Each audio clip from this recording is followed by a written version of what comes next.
और दिल्ली पुलिस ने अपनी चार्जशीट में 6 खिलाड़ियों और 9 अन्य लोगों की गवाही और साक्ष्यों के आधार पर चार्जशीट में भाजपा सांसद और कुश्ती संघ के अध्यक्ष बृजभूषण सिंह पर यौन उत्पीड़न का, स्टॉकिंग मतलब पीछा करने का, इंटिमिडेशन मतलब धमकाने और डराने का गंभीर आरोप तो लगाया ही है, साथ ही मुकदमा चलाने और दंडित करने की आवश्यक कार्रवाई कराने का कोर्ट से आह्वान किया है।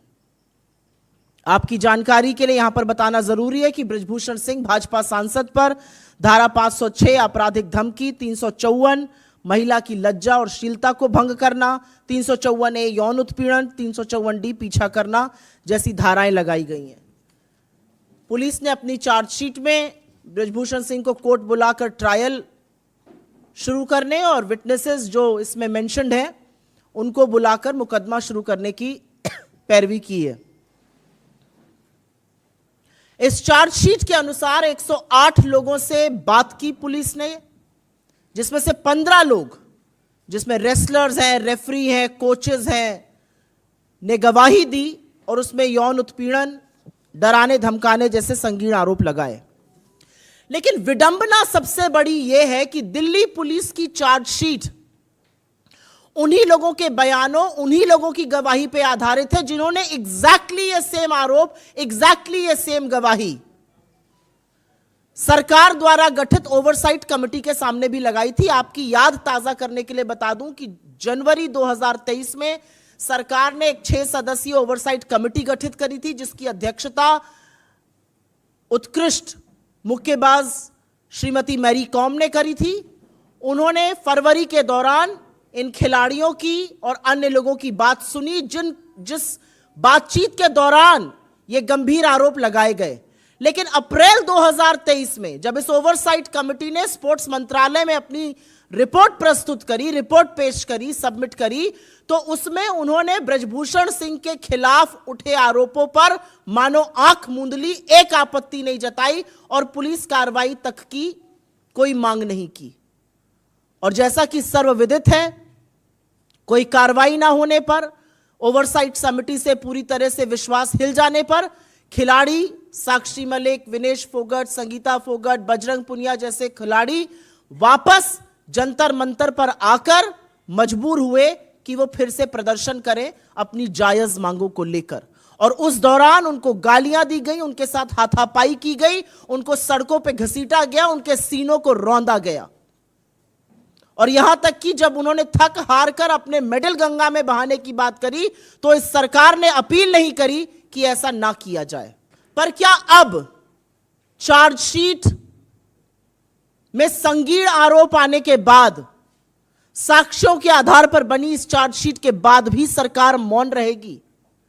क्या अभी भी प्रधानमंत्री कुछ नहीं बोलेंगे? क्या अभी भी महिला बाल विकास मंत्री स्मृति ईरानी अपना मुंह तभी खोलेंगी जब राहुल गांधी के खिलाफ विश्व गणना रहेगा? क्या खेल मंत्री अनुराग गोली मारो ठाकुर तभी नारे लगाएंगे जब दिल्ली में दंगे कराए जाएंगे? इस चार्जशीट पर कोई कुछ नहीं बोलेगा। क्या अभी भी संरक्षण बृजभूषण शरण सिंह को दिया जाता रहेगा? क्योंकि असलियत यह है कि अगर जरा सा भी नैतिकता, रत्ती भर नैतिकता इस सरकार में, इस देश के प्रधानमंत्री में, इस देश के गृह मंत्री में, भाजपा के अध्यक्ष में होती तो संरक्षण बेटियों को मिलता, बेटियों के खिलाफ अपराध करने वाले आरोपी को नहीं। लेकिन यह देश भी देख रहा है, और यह देश देख रहा है कि कैसे लगातार, नॉट वंस नॉट ट्वाइस, एक बार नहीं, 2 बार नहीं, लगातार भारतीय जनता पार्टी नेताओं, सरकार और प्रधानमंत्री का संरक्षण आरोपी को मिलता है इस देश की बेटियों के विरुद्ध। तो इस मंच से हमारे प्रधानमंत्री से बहुत ही चंद कुछ सवाल हैं। हमारा पहला सवाल तो वही है जो यह सवाल पूरा देश सोच रहा है। महिला खिलाड़ियों के खिलाफ यौन शोषण के मामले पर प्रधानमंत्री चुप क्यों हैं? उन बेटियों के मामले पर जिनको उन्होंने अपने घर की बेटी कहा, उन खिलाड़ियों के मामले पर जिनके साथ उन्होंने फोटो खिंचवाने में मिनट भर भी देरी नहीं करी, प्रधानमंत्री इस पर मौन क्यों है? प्रधानमंत्री अपने चहेते सांसद बृजभूषण सिंह को पार्टी से कब निकाल फेंकेंगे? यह सवाल आज देश पूछ रहा है। आज देश पूछ रहा है कि भाजपा सांसद और कुश्ती संघ के जो अध्यक्ष हैं बृजभूषण सिंह, उनकी गिरफ्तारी कब होगी, क्यों इतनी छूट मिली हुई है उनको। और अंत में मोदी जी, आपकी सरकार बृजभूषण सिंह को संरक्षण देना कब बंद करेगी। बिकॉज यहां पर वस्तुतः स्थिति यह है कि यहां पर देश का विपक्ष आपसे सवाल नहीं पूछ रहा है, आपका टेस्ट, आपका परीक्षण इस समय देश की बेटियां करना चाहती हैं। क्या नैतिकता है जरा सी भी आप में, और आप क्या कीजिएगा। I him on these charge sheet as well. I have a very earnest request to make to my friends of media here as well. Stop giving the man who's charged with such grave allegations a platform to come voice an opinion that he does. It's the same MP, the same Wrestling Federation chief who said medals are available for 2 rupees or 10 rupees. Who said all these girls are lying. Who said they are overage. So stop giving him a platform to come exploit that platform and put a story that's completely fictitious. The Delhi police charge sheet bears semblance to the fact that India's athletes have been saying for months and have suffered in silence. That's the reality of this.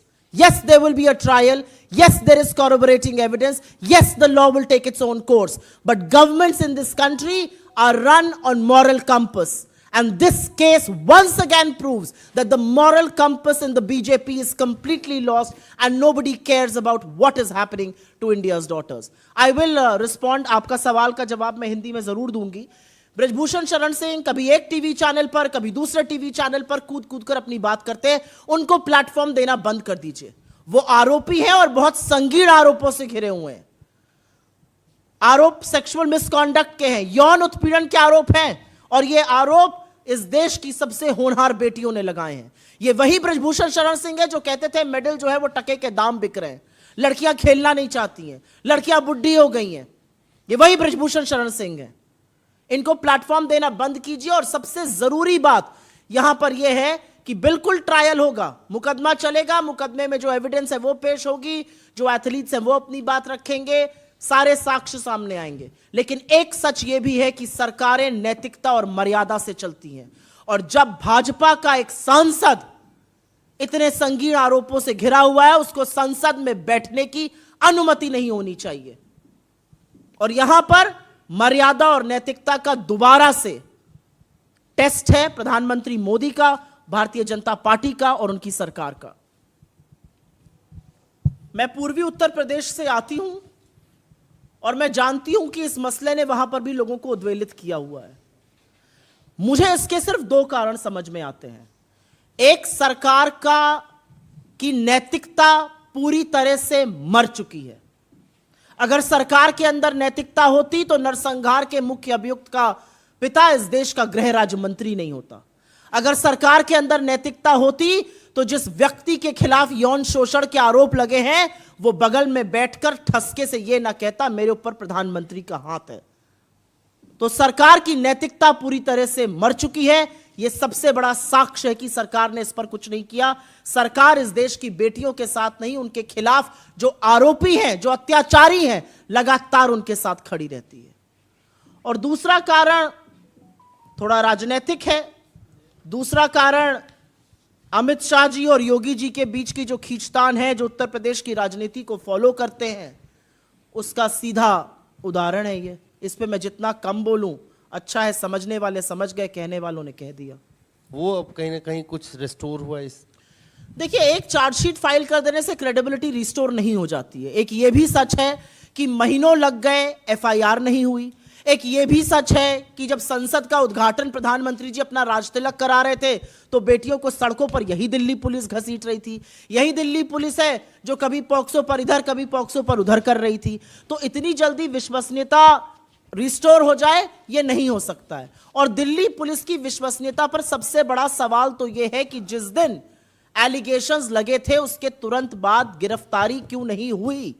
और हमारा कानून कहता है कि POCSO का allegation के तुरंत बाद गिरफ्तारी होनी चाहिए थी, लेकिन पूरी तरह से बृजभूषण सिंह को प्रोटेक्ट किया गया। उनसे पूछताछ भी तब करी गई जब विपक्ष हावी हुआ, जब लोग हावी हुए, जब लोगों ने सवाल पूछना शुरू किया। तो दिल्ली पुलिस की विश्वसनीयता एक चार्जशीट से रिस्टोर नहीं हो सकती है। मेरा अपना मानना है कि चार्जशीट तो दायर होनी थी, सच को आप कब तक छुपाएंगे, लेकिन उनका अरेस्ट ना होना, उनसे सवाल ना पूछा जाना लंबे टाइम तक, उनके खिलाफ एफआईआर ना लिखा जाना और खिलाड़ियों के साथ जो बदसलूकी हुई, इसमें दिल्ली पुलिस ने अपना, जो अमित शाह जी को रिपोर्ट करती है, अपना असली चाल चरित्र और चेहरा काफी हद तक दिखाया हुआ है। कांग्रेस पार्टी का क्या स्टैंड है? हम शुरू से एक बात कह रहे हैं जीएसटी को लेकर।